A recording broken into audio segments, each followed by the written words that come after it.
Kali ini kami akan membahas mengenai kehebatan Nabi Sulaiman yang menaklukkan bangsa jin atas kehendak Allah.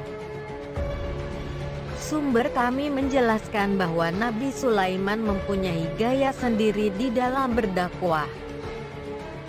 Nabi Sulaiman sangat kaya raya karena sebagai contoh bahwa agama Allah bisa memiliki orang super kaya karena pada zaman tersebut orang hanya menghargai kekayaan. Bangsa jin tidak memiliki teknologi canggih seperti manusia, oleh karena itu bangsa jin bisa ditaklukkan oleh Nabi Sulaiman atas kehendak Allah. Sumber kami menjelaskan bahwa setelah bangsa jin ditaklukkan oleh Nabi Sulaiman, maka bangsa jin dibawa ke dimensi manusia dan bangsa jin dijadikan prajurit dan pekerja oleh Nabi Sulaiman. Menurut penjelasan sumber kami, bangsa jin sebenarnya dibawa masuk ke dimensi manusia oleh Nabi Sulaiman. Pada zaman dulu Nabi Sulaiman dengan energi yang sangat besar mampu membawa lebih dari 100 kerajaan jin ke dimensi manusia. Semua bangsa jin yang telah dibawa oleh Nabi Sulaiman ke dimensi manusia untuk dijadikan pekerjaannya. Setelah Nabi Sulaiman meninggal, maka masih tersisa energi selama 100 tahun lebih bagi bangsa jin untuk tinggal di dimensi manusia. Bangsa jin sebenarnya tidak mengetahui Nabi Sulaiman sudah meninggal karena energi yang bangsa jin dipakai untuk hidup di alam manusia masih ada. Namun saat tongkat Nabi Sulaiman sudah dimakan oleh rayap dan jasad Nabi Sulaiman terguling, jatuh. Pada saat itu barulah bangsa jin mengetahui setelah memeriksa jasad Nabi Sulaiman yang telah menjadi tengkorak. Menurut penjelasan sumber kami, kondisi jasad Nabi Sulaiman tidak terlihat karena Nabi Sulaiman selalu memakai jubah dan kerudung lebar seperti baju altar.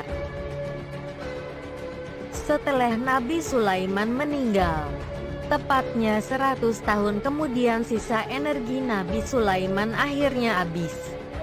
Dan para jin kehilangan energi pendukung hidupnya di dimensi manusia. Bangsa jin yang hidup di dimensi manusia terus mencoba menembus portal antar dimensi untuk kembali ke alam jin, tetapi usaha bangsa jin untuk kembali ke alam jin selalu gagal. Bangsa jin yang hidup di dimensi manusia akhirnya mati dan hancur. Namun ada yang selamat, yakni anak keturunan bangsa jin yang sudah kawin silang dengan manusia. Anak bangsa jin dan manusia menjadi bangsa onom atau yang lebih dikenal dengan sebutan orang Bunian, yaitu masyarakat setengah jin dan setengah manusia. Jadi bisa disimpulkan sejarah bangsa orang Bunian dimulai sejak zaman Nabi Sulaiman.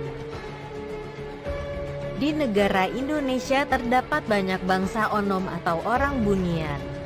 Di negara lain juga terdapat orang Bunian dan mereka membentuk masyarakat sendiri.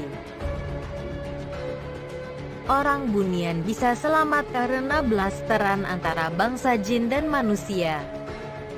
Akan tetapi orang Bunian terperangkap di dimensi transisi antara manusia dan jin. Menurut sumber kami, bangsa Lemurian mempunyai kemampuan melihat dan menyentuh bangsa jin, bahkan mampu memasuki alam jin. Namun hal tersebut tidak dilakukan oleh bangsa Lemuria karena bangsa Lemuria bukan bangsa penjajah. Bagi kalian yang tidak memahami dan mempercayai cerita ini, anggap saja sebagai dongeng. Terima kasih telah menonton sampai selesai. Kalau ada yang keliru kami memohon maaf karena kebenaran hanya milik Allah dan hanyalah Allah yang Maha Mengetahui.